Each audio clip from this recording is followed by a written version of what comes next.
Hello everyone, आप सब कैसे हैं। मैं उम्मीद करता हूं कि बहुत अच्छे होंगे और अपनी पढ़ाई को बहुत अच्छे से कर रहे होंगे। मैं Akash Kumar Bhadana ICT virtual classroom में आपका बहुत बहुत स्वागत करता हूं। मेरे प्यारे बच्चों, जैसा आपको पता है कि हमारी 6th क्लास है और 6th क्लास में देख रहे थे हमारे अतीत, और इसी के अंतर्गत जो है मेरे प्यारे बच्चों, आपको पता है कि राज्य, राजा और एक प्राचीन गणराज्य के विषय में हम लोग आपका बात कर रहे थे और उसको हम गौर करके जो है बहुत अच्छे से आपका देख रहे थे। ठीक, याद होगा कि हमने अपनी स्टोरी को एक छोटे से, क्या मेरे प्यारे बच्चों, एग्जाम्पल के माध्यम से, छोटी स्टोरी के माध्यम से हमने पढ़ना प्रारंभ किया और उसको सीखा था चुनाव के दिन से कि लोक शासक कैसे बनते हैं।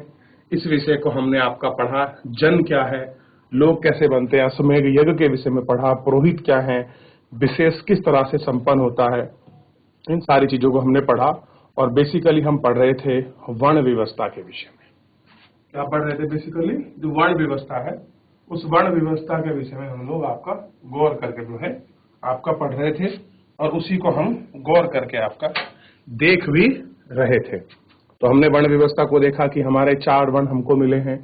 जो पुरोहित वर्ग, जो आपका पुरोहित है, उन्होंने ही 4 वर्ण को आपका विभाजित किया है। ब्राह्मण, क्षत्रिय, वैश्य और शूद्र को जो है हमने 4 वर्गों को अपने समाज के अंतर्गत आपका देखा है। और हमने देखा है कि जो वैश्य थे उनकी स्थिति थोड़ी सी आपका निम्न रखी गई थी और जो शूद्र थे उनकी स्थिति उनसे भी ज्यादा आपका निम्न थी। क्लियर है? औरतों को और क्या देखा, शूद्रों को शिक्षा का अधिकार नहीं था, वो लोग वेद नहीं पढ़ सकते थे। क्लियर है? ये आपको ध्यान रखना है। क्लियर है? चलिए ध्यान दीजिए। चलिए, यहां तक हम लोगों ने आपका देख लिया था। चलिए आगे बढ़ते हैं। तो उसके बाद हम लोग यहां तक जो था आपका पढ़ चुके थे कि छुआछूत जैसी जो आपकी विडंबना थी, ये भी हमारे समाज में थी। क्लियर है? चलिए, तो आज हम बात करने वाले, थोड़ा मैं ये समझा दूं, फिर उसके बाद जनपद के विषय पढ़ेंगे। कई लोगों ने ब्राह्मणों द्वारा अपनाई गई इस व्यवस्था को स्वीकार नहीं किया। जैसे मैंने कल आपको बताया था कि जैसी व्यवस्था बनी थी, उस व्यवस्था को ब्राह्मणों द्वारा जो बनाई गई व्यवस्था थी, इसे लोगों ने क्या नहीं किया, एक्सेप्ट नहीं किया। क्या नहीं किया? इसको स्वीकार नहीं किया। चलिए ध्यान दीजिए। ठीक है? ठीक है। अब देखिए, कुछ राजा स्वयं को पुरोहित से श्रेष्ठ मानते थे। अब कह रहे हैं कि बहुत से राजा ऐसे थे जो क्या मान रहे थे, अपने आप को पुरोहितों से श्रेष्ठ मानते थे। कुछ लोग जन्म के आधार पर वर्ण का निर्धारण सही नहीं मानते थे। वो क्या कह रहे थे कि वर्ण का जो निर्धारण है वो जन्म के आधार पर नहीं होना चाहिए। इसके अतिरिक्त कुछ लोग व्यवसाय के आधार पर लोगों के बीच भेदभाव उचित नहीं समझते थे, जबकि कुछ लोग चाहते थे कि अनुष्ठान संपन्न करने का अधिकार सबका हो। कोई व्यक्ति को छुआछूत की आलोचना की। इस उपमहाद्वीप के पूर्वोत्तर क्षेत्र में कई इलाकों में सामाजिक आर्थिक असमानता बहुत कम थी। यहाँ के आपका पुरोहितक का जो आपका प्रभाव है वो भी क्या रहा, आपका सीमित रहा। यानी कि जो पुरोहित है उनका प्रभाव भी बहुत आपका सीमित स्थिति तक आप इसके अंतर्गत देख सकते हैं, समझ सकते हैं। चलिए, जनपद के विषय में हम लोग पढ़ेंगे। आपको पूरा प्रोसेस पता है कि कोई भी बच्चे के स्कूल से खड़ा होता है, माइक लेकर चैप्टर को पढ़ता है, फिर मैं उसको बच्चों को अच्छे से आपका समझाता हूँ। जीआईसी रीठा खाल। Good morning sir. Very good morning. चलिए, आप इतने आगे बढ़ते हैं थोड़ा सा, और ये ध्यान दीजिए, ये पात्र को थोड़ा सा आप इसे देखिए। यह चित्रित धूसर पात्र है। इस तरह के पात्रों को ज्यादातर थालियां और कटोरियां ही मिली है। बहुत सी पतली सतह पर सुंदर और चिकने हैं। शायद इसका प्रयोग खास मौकों पर महत्वपूर्ण लोगों को खाना परोसने के लिए, भाई आप भोजन परोसने के लिए होता होगा। इस तरह से ये इमेज है। देख लिया बच्चों? चलिए, मैं थोड़ा सा आपको समझा देता हूं, फिर आगे द्वारा कंटिन्यू करेंगे। देखिए, मेन मीनिंग है जनपद का। जनपद, उस समय का जनपद क्या था, ध्यान दें आप सभी। जनपद देखिए, महायज्ञों को करने वाला राजा अब क्या हो गया, जन का राजा ना होकर किसका हो गया, जनपद के राजा हो गए। महायज्ञ मतलब जैसे अश्वमेध यज्ञ। भाई अश्वमेध यज्ञ को छोटा मोटा राजा थोड़ी कर सकता था। उस समय का जो बहुत शक्तिशाली हो, सामाजिक रूप से, आर्थिक रूप से, राजनीतिक रूप से, सैन्य रूप से, वही राजा क्या करता था, अश्वमेध जो यज्ञ है वो भी करता था। क्लियर है? अब देखिए, जनपद का शाब्दिक अर्थ क्या है? अगर आप देखेंगे जनपद का मतलब क्या है, शाब्दिक उसके शब्द का मीनिंग क्या है, क्या आएगा? जन के बसने की जगह होता है, यानी कि जनपद का मतलब है जन माने लोग, जहां लोग बसे होते हैं उस क्षेत्र को बोलते हैं जनपद। यानी कि जिस क्षेत्र में लोग रहते हैं उस लोग रहने वाले लोगों को हम क्या कह देंगे कि ये जनपद का एरिया है। ठीक है, आगे ध्यान दीजिए, हमें इनके विषय में पृष्ठ आपका 49 में मानचित्र 4 में हम बहुत सारे जनपदों को पढ़ेंगे और उन पर गौर भी करेंगे। अब कह रहे हैं कि पुरातात्विक विदों ने जनपदों की कई बस्तियों की खुदाई की है। जैसे दिल्ली में एक जगह खोदा है, नाम है आपका पुराना किला। मेरठ में देखिए, उत्तर प्रदेश में एक जगह है मेरठ, और मेरठ के पास है हस्तिनापुर, और हस्तिनापुर आप जानते हो कि कुरु और किसका भरतजन कबीला था हस्तिनापुर में। क्लियर है? एटा में ही ऐसी खुदाई की गई है, अंतरजी खेड़ा वहां मिला है, और उनकी खुदाई से क्या पता चला है कि यहाँ के जो लोग थे झोपड़ियों में रहते थे, मवेशियां पालते थे, जानवरों को पालते थे, गेहूं चावल धो जान की इत्यादि की सबकी क्या करते थे, आपका इन सबकी फसल उगाते थे। क्या इस सूची में तुम्हें किसी ऐसी फसल का नाम मिला है जिसका उल्लेख अध्याय 3 में नहीं है? ये हमको देखना है। बताइए कौन सी ऐसी फसल है जो अध्याय 3 में नहीं है? बेसिकली ये डिफरेंसेस हमको इसमें देखना है। चलिए, जो बच्चा अभी पढ़ रहा था, आप एक बार पुनः खड़ा हो जाइए और दोबारा आगे से पढ़ना शुरू करें। जी ऐसी रीठा खाल। लोग मिट्टी के बर्तन भी बनाते थे। इनमें कुछ धूसर और कुछ लाल रंग के होते थे। इन पुरुस्थलों में कुछ विशेष प्रकार के बर्तन मिले हैं जिन्हें चित्रित धसुर पात्र के रूप में जाना जाता है। जैसे कि इनके नाम से ही स्पष्ट है, इन बर्तनों पर चित्रकारी की गई है। ये आमतौर पर सरल रेखा तथा ज्योतिमितीय आकृतियों के रूप में है।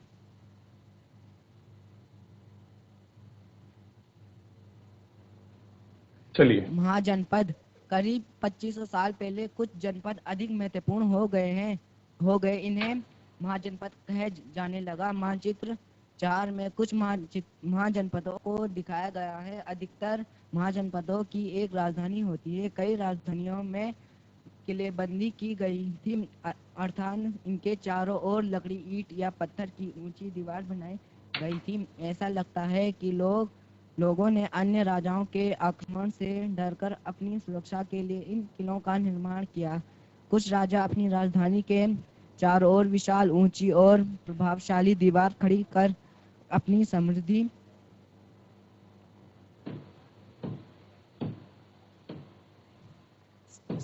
और शक्ति का प्रदर्शन भी करते थे। इस तरह से किले के अंदर रहने वाले लोगों और उस क्षेत्र पर नियंत्रण रखना भी सरल हो जाता होगा।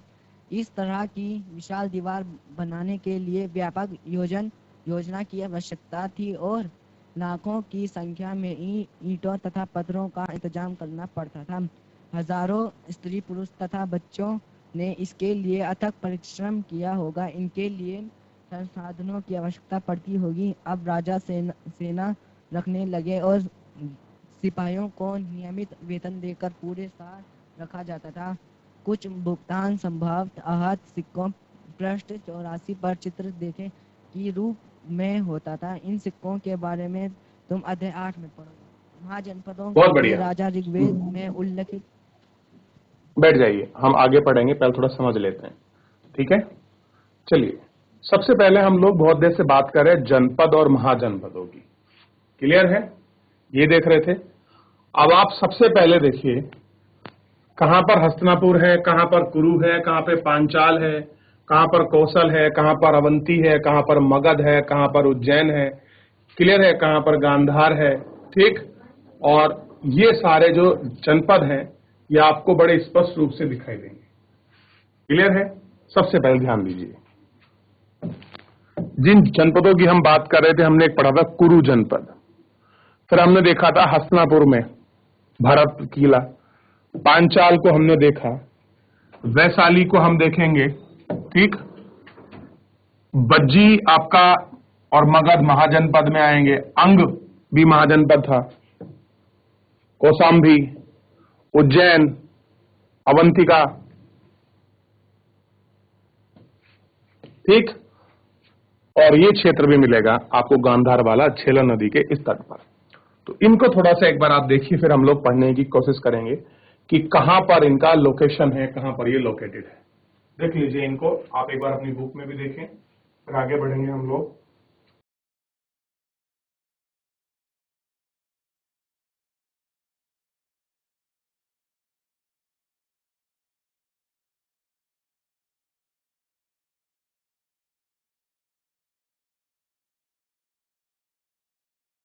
क्लियर है? देख लिया?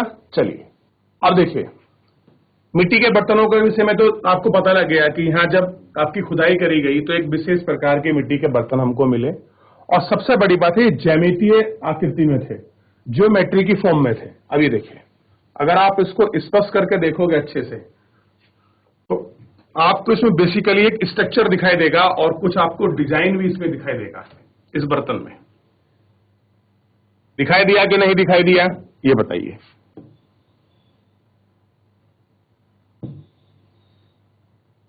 दिखाई दे रहा है? ये देखिए, आप इसके अंदर स्ट्रक्चर देखिए। तो इस प्रकार के कुछ हमको मृतमान मिले हैं। धूसर मतलब आपके काले पड़े हुए हैं।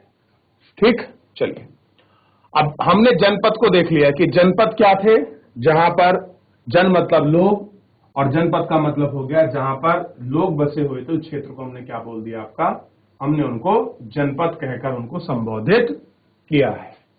अब कह रहे हैं करीब 2500 साल पहले कुछ जनपद अधिक महत्वपूर्ण हो गए, यानी कि कुछ ऐसे जनपद जो थे वो कैसे हो गए, ज्यादा महत्वपूर्ण हो गए। उन्हीं को बोल दिया महाजनपद। महा का मतलब होता है बड़ा, इस रूप में अगर आप समझो तो यहां महा का मतलब क्या है, बड़ा, यानी कि बड़े जनपद। और बड़े जनपद को क्या कहा गया, महाजनपद। मानचित्र 4 में कुछ महाजनपदों को दिखाया गया है। अधिकतर महाजनपदों की एक राजधानी होती थी। कई राजधानियों में किलेबंदी की गई थी। इसके चारों ओर लकड़ी, ईंट, पत्थर की ऊंची ऊंची जो आपके दीवारें हैं वो आपका बनाई गई थी। अब देखिए, कुछ राजाओं ने क्या किया, अपने जनपद की, अपने महाजनपद की राजधानी को एक अलग अपनी भैरवता दिखाने के लिए, अपनी शक्तिशाली और आर्थिक आपका प्रदर्शन करने के लिए उन्होंने क्या किया, जो उनकी राजधानी थी उन राजधानियों की क्या कर दी, उन्होंने अपनी किलेबंदी कर दी। बच्चों, किलेबंदी का मतलब होता है चारों तरफ से आपका राजधानी की अपनी दीवार बना दी। क्लियर है? कई राजधानियों में क्या करी गई, आप किलेबंदी की गई और इनके चारों ओर लकड़ी, ईंटों और पत्थरों की ऊंची ऊंची दीवार बनाएंगी। ऐसा लगता है कि लोगों ने अन्य राजाओं के आक्रमण के डर से अपनी सुरक्षा के लिए किलों का निर्माण किया होगा। हो सकता है, क्योंकि पहले किलों का निर्माण किस लिए होता था, अपनी सुरक्षा के लिए होता था।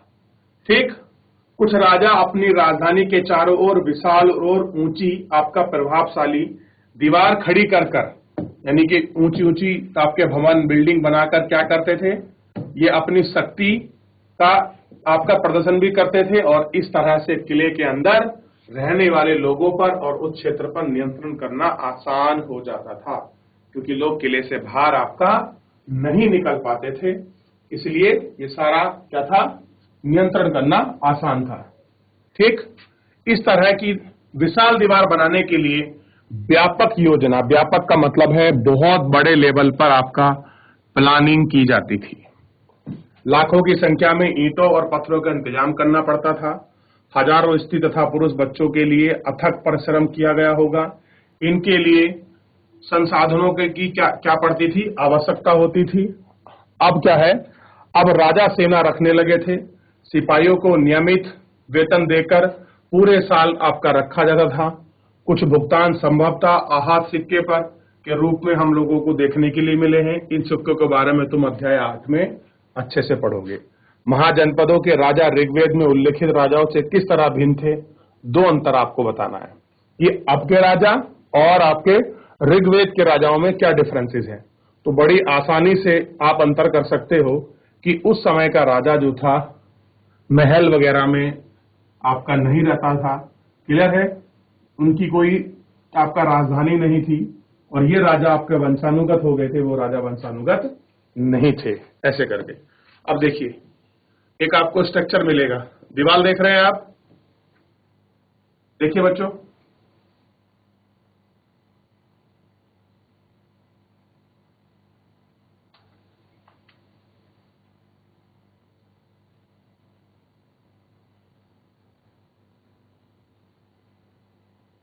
देखिए बात कर रहे हैं अब इसके बाद कर की। कर का मतलब होता है टैक्सेशन, यानी कि टैक्स। ये लोग टैक्स कैसे लेते थे, चलिए अब कौन बच्चा खड़ा होगा? जीआईसी लक्खीबाग।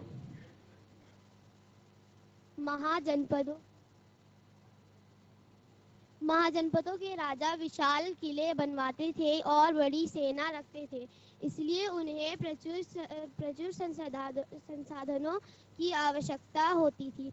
इसके लिए उन्हें कर्मचारियों की भी आवश्यकता होती थी। अतः महाजनपदों के राजा लोगों द्वारा समय समय पर लाए गए उपहारों पर निर्भर न रहकर अब नियमित रूप से कर वसूलने लगे। फसलों पर लगाए गए कर सबसे महत्वपूर्ण थे, क्योंकि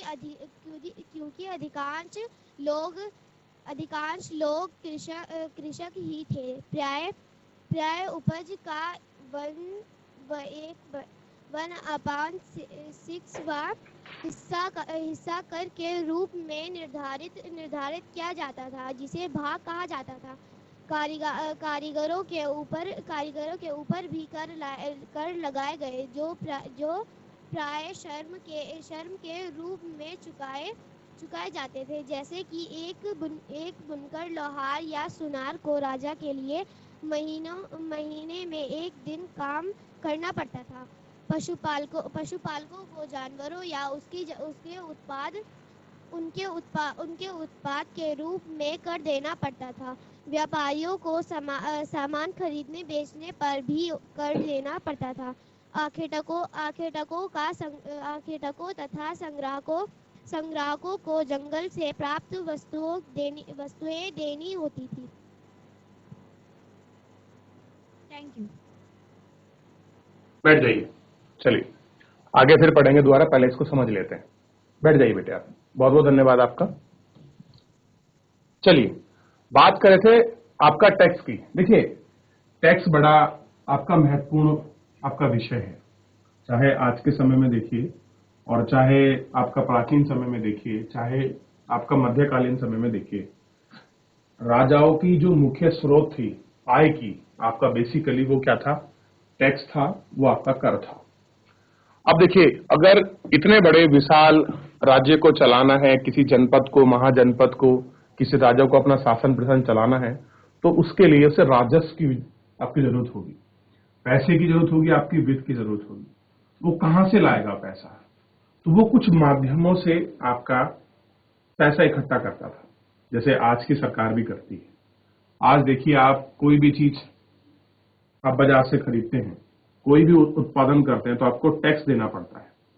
पहले बहुत सारे टैक्स लगते थे, सेल टैक्स, क्लियर हो गया, एक्साइज ड्यूटी थी, बहुत सारी ड्यूटी ऐसी थी। लेकिन आज की तारीख में आपका जीएसटी और एसएसटी को आपका बनाकर आपके सामने रख दिया गया है। तो इसी के माध्यम से आज की जो आपका वर्तमान सरकार है वो पैसे इकट्ठे करती थी, और प्राचीन समय भी, लेकिन थोड़ी व्यवस्था अलग थी। कैसे थी, क्या परसेंटेज था, ये देखते हैं।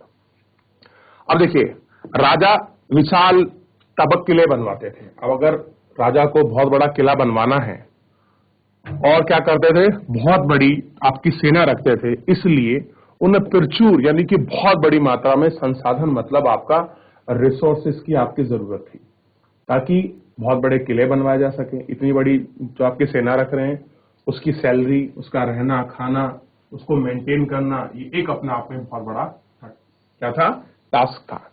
इसके लिए उन्हें कर्मचारी की भी आवश्यकता होती थी। अतः महाजनपदों के राजा क्या करते थे, समय समय पर उपहार, आप देखते होंगे कि अश्वमेध यज्ञ में लोग क्या ला रहे थे, उपहार लेके आते थे, गिफ्ट। गिफ्ट में क्या करता था, कोई राजा ने किसी को सोना दे दिया, चांदी दे दी, किसी क्षेत्र की जागीर दे दी, क्या वहां से टैक्स वसूल सकते थे। तो पहले डिपेंडेंसी ये थी इस समय ऋग्वेद के टाइम में, और सेना क्या नहीं थी, स्थायी नहीं थी, आपका परमानेंट नहीं थी। अब क्या है, अब नियमित रूप से क्या कर रहे थे, टैक्स वसूल रहे थे। और टैक्स ले कैसे रहे थे, क्या परसेंटेज है, देखिए वो कृषि पर क्या टैक्स लगा रहे थे। उस समय भी क्या इंपॉर्टेंट था, आपका एग्रीकल्चर बड़ा महत्वपूर्ण था। जितनी भी उपज हुई है उसका 1/6 पार्ट वो लोग आपका ले लिया करते थे। क्या ले लिया करते थे, 1/6 पार्ट। मान लीजिए किसी किसान के यहां 60 किलो गेहूं हुए हैं तो इसका 1/6 कर लीजिए, तो ऐसे करके वो आपका 10 किलो गेहूं जो है उसमें से ले लेंगे। या 60 बोरी हुई है तो 60 बोरी का 1/6 हो गया, यानी कि 10 बोरी टैक्स के रूप में कहां चली जाएंगी, सरकार के पास चली जाएंगी। तो कितना था टैक्स उपज, 1/6, यानी कि आपने कुछ भी उपजाया है, जितना भी आपका प्रोडक्शन हुआ है, अगर आपकी 6 बोरी हुई है तो 1 बोरी कौन ले जाएगा, उसको आपका टैक्स के रूप में आपका राजा चला जाएगा, राजा के पास। तो ये था जो किसान आपका खेती कर रहे थे, वो टैक्स इस माध्यम से इस तरह से दे रहे थे।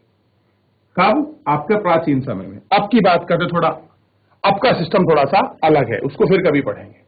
अब कह रहे जो काम करने वाले लोग थे वो कैसे चुकाते थे। अब देखिए कारीगरों के ऊपर भी टैक्स लगता था जो काम करते थे। अब कोई क्या करता था कि आपका श्रम के रूप में चुका दिया। मान लीजिए कोई सरकारी काम है, सरकारी काम करने के लिए कोई व्यक्ति जाएगा तो उसको कुछ आपका वेतन मिलेगा। लेकिन जो लोग ऐसा नहीं करते थे वो लोग क्या करते थे कि राजा के यहाँ 2-3 दिन गए, आपका फ्री में काम कर आए और उसके बदले का वेतन नहीं लिया, तो वही वेतन आपका टैक्स के रूप में आपका चुक जाता था। ऐसे ही क्या आते, बुनकर थे, लोहार थे, सुनार थे। ये राजा के लिए महीने में एक दिन इनको काम करना पड़ता था। चाहे कोई बुनकर हो, चाहे कोई लोहार हो, चाहे कोई सुनार हो, ये महीने में एक दिन राजा के लिए काम करते थे और इनको टैक्स देना नहीं पड़ता था। यानी कि जिन्होंने काम किया वही टैक्स क्या था, टैक्स था, वही इनका कर था। अब बात रही पशुपालक, जो आपका जानवर चुगाते थे, उन्हें क्या करना पड़ता था, उनके उत्पाद के रूप में उन्हें टैक्स देना पड़ता था। अब पशुपालक है तो क्या कर रहे होंगे, घी, दूध, दही, मक्खन, इस तरह की चीजें टैक्स के रूप में देनी पड़ती थी। व्यापारी देखिए वो क्या करते हैं, जमीन को जो आपका सामान उसको खरीदते बेचते हैं उस पर वो टैक्स देते थे। आखेटकों तथा खाद्य संग्रह को जंगल से प्राप्त जो वस्तुएं हैं वो उनको देनी पड़ती थी। ठीक, जो वस्तुएं उन्होंने प्राप्त करी हैं वो उनको टैक्स के रूप में आपका देनी पड़ती थी। जैसे शिकारी हो गए, मान लीजिए कुछ शिकार के लिए कुछ दे दिया, जंगल से कुछ उनको वन संपदा प्राप्त हुई, जड़ी बूटी वगैरह, वो सब आपके राजा को ट्रांसफर कर वो आपका भेज देते थे। और यही क्या था उस समय का टैक्सेशन का बेसिकली रूप था। क्लियर है। तो ये आपको जो कर व्यवस्था है महाजनपद की, आपको थोड़ी सी समझ आनी चाहिए कि महाजनपदों में कर व्यवस्था किस प्रकार से पनप रही थी, कैसे काम कर रही थी। अब कह रहे हैं कि आखेटक और खाद्य संग्रह राजा को क्या देते होंगे, बताइए। मान लीजिए कोई शिकार करके लाया, वो दे दिया, ठीक है। कुछ जंगल की आपकी वन संपदा इकट्ठी करके दे दी, कुछ जड़ी बूटी दे दी। तो इस तरह से वो अपना टैक्स के रूप में ये अपनी पेयरिंग जो था मेरे प्यारे बच्चों आपको कर दिया करते थे। देख लिया, चलिए कुछ पूछना है पूछ लीजिए।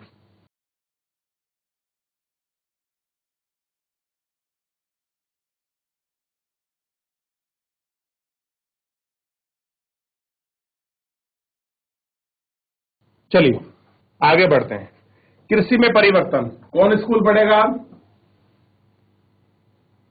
बहुत बढ़िया, जीएससी लक्खीबाग, कोई भी एक बच्ची।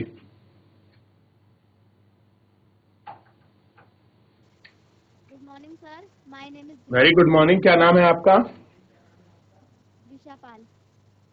ईसा पाल। चलो बेटा ईसा, शुरू करें आप पढ़ना। कृषि में परिवर्तन। इस युग में कृषि के क्षेत्र में दो बड़े परिवर्तन आए। हल के फाल अब लोहे के बनने लगे। अब कठोर जमीन को लकड़ी के फाल की तुलना में लोहे के फाल से आसानी से जोता जा सकता है। इससे फलों की उपजा बढ़ गई।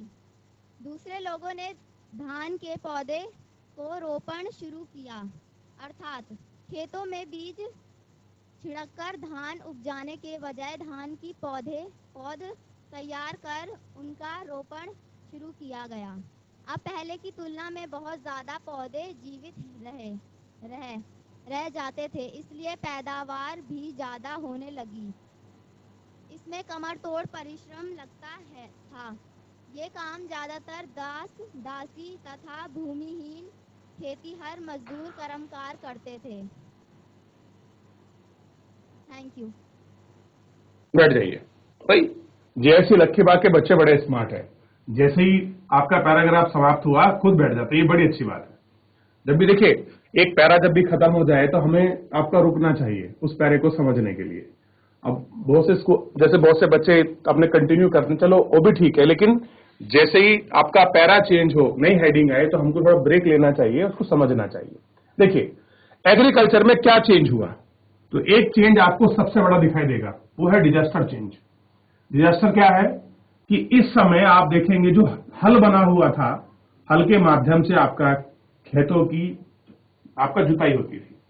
उस समय लकड़ी के हल का प्रयोग करते थे, लेकिन लकड़ी का जो हल था उस हल में क्या लग गया था, अब एक फालक लग गया था। ये देखिए, जैसे मान लीजिए ये मैंने हल बनाया है, ये तो ये जो पार्ट था, ठीक,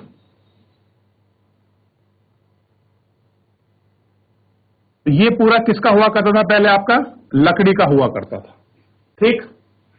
और अब क्या हो गया, इस फालक में आप देखेंगे यहां पर आपका लोहे की एक आपका पत्ती लगनी शुरू हो गई। तो इससे क्या हुआ कि जमीन को जोतना बड़ा आसान हो गया। क्लियर है? पहले समय में आपका लकड़ी से जुतता था, अब किससे हो गया, लोहे की फालक से उसको आपका जोतने लगे। तो जब आपकी जुताई अच्छी होगी तो जमीन की निराई गुड़ाई अच्छी होने से जो आपका फसल का प्रोडक्शन है वो ऑटोमेटिक आपका बढ़ गया। तो पहला तो अंतर ये दिखाई दिया। दूसरे अंतर में देखिए, दूसरे में क्या था, जब धान बोते थे तो धान बोने के लिए हम लोग किस पर डिपेंड थे, उस समय आपका वर्षा के ऊपर डिपेंड थे। वर्षा आई, खेत में पानी भरा, लकड़ी के हल से पूरे खेत को जोत दिया, उसके बाद धान के बीज को इस तरह से बखेर दिया। उससे क्या होता था कि उसमें बहुत सारे पौधे आपके मर जाते थे।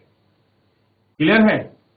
लेकिन उन्होंने क्या शुरू किया, आपका पौधों का रोपण शुरू किया। आप देखिए धान की रुपाई होती है, पहले धान की पौध तैयार की जाती है, पौध को फिर उसको उखाड़ा जाता है, फिर उसका आपका प्लांटेशन करा जाता है।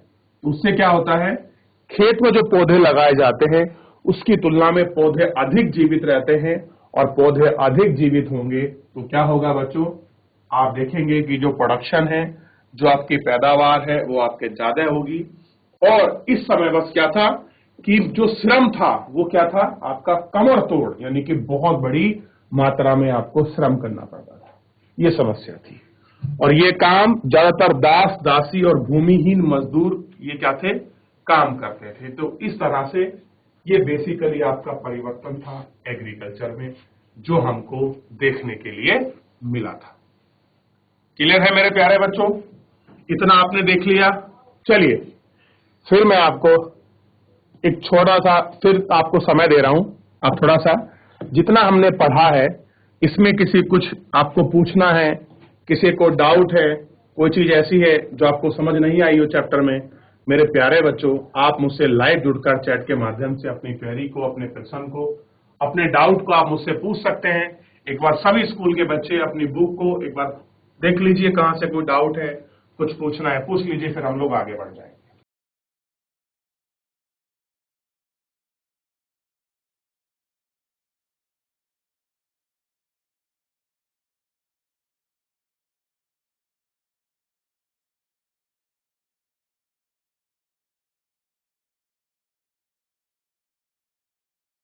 देख लिया? चलिए, तो जनपद महाजनपद, आज हमने बेसिकली आपका जनपद से शुरू करा था। जनपद के बाद हमने आपका महाजनपदों को पढ़ा और महाजनपदों की हमने संख्या भी देख ली, और कैसे आपको 16 महाजनपद आगे जब आप लोग चैप्टर पढ़ते जाएंगे ये आपको मिलना शुरू हो जाएंगे। ठीक है?